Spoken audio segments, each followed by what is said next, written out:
বিসমিল্লাহির রহমানির রহিম।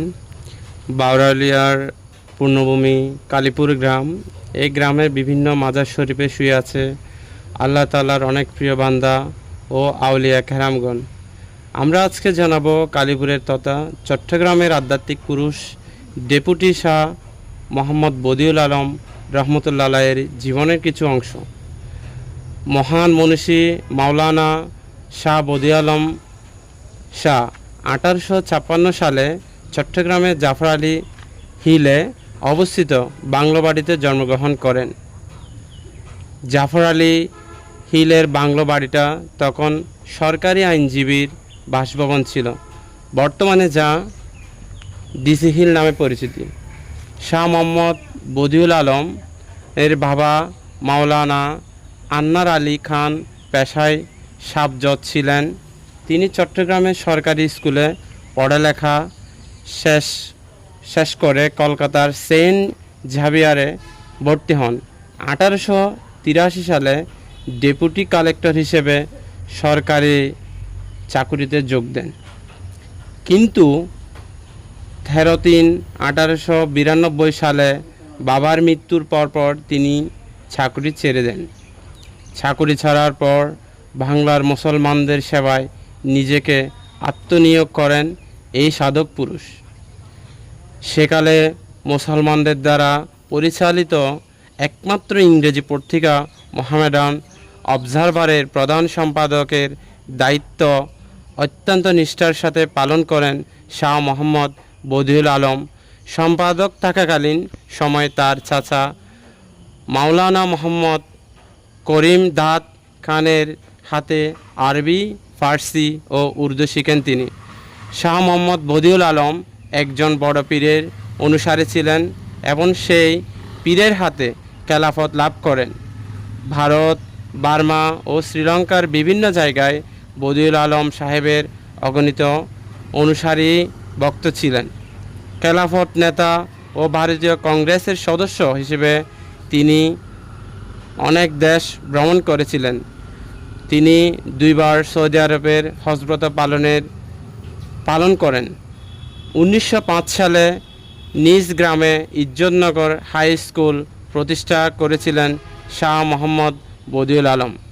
হায়দ্রাবাদে তৎকালীন নিজাম ও ভোপালের বেগমের কাছ থেকে মাসিক অনুদান দিয়ে স্কুলটি চালাতেন তিনি। স্কুলে ক্লাস 9 পর্যন্ত পাঠদান হতো, কারণ তিনি কোনো ধরনের সরকারি অনুদান ও অনুমোদন নিতে অস্বীকৃতি জানিয়েছিলেন।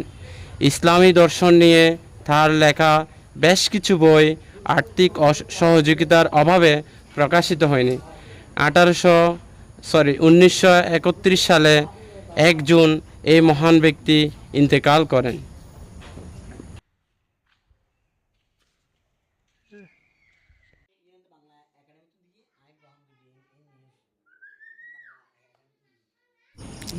এখন আধ্যাত্মিক পুরুষ ডেপুটি শাহ মোহাম্মদ বদিউল আলমের প্রপুত্র মোহাম্মদ নাজমুল হক শামীমের মুখে শুনব কিছু স্মৃতিচারণ।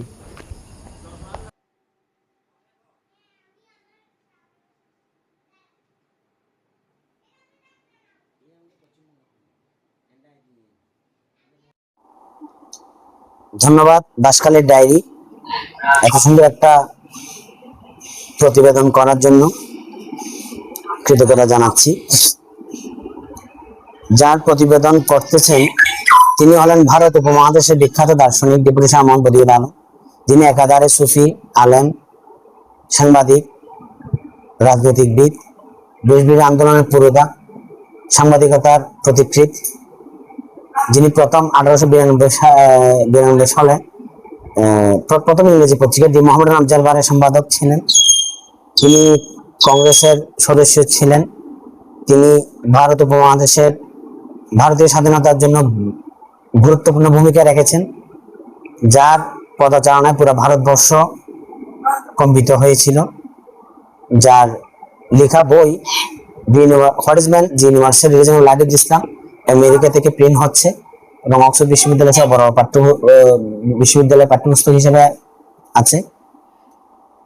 আর একটা বিষয় হলো আমাদের বাঁশখালীর ডায়েরিকে ধন্যবাদ জানাবো যে আপনাদের জানাচ্ছি, যেটা হলো বাঁশখালীতে প্রথম স্কুল শিক্ষার আলো জ্বালিয়েছিলেন 1905 সালে ইজ্জুনগর হাই স্কুল দিয়ে ডেপুটি শাহ মোহাম্মদ বদিউল আলম। তিনি পরবর্তীতে মির্জাকিল দরবার শরীফ থেকে খেলাফত পাওয়ার পর থেকে আধ্যাত্মিক লাইনে চলে আসেন।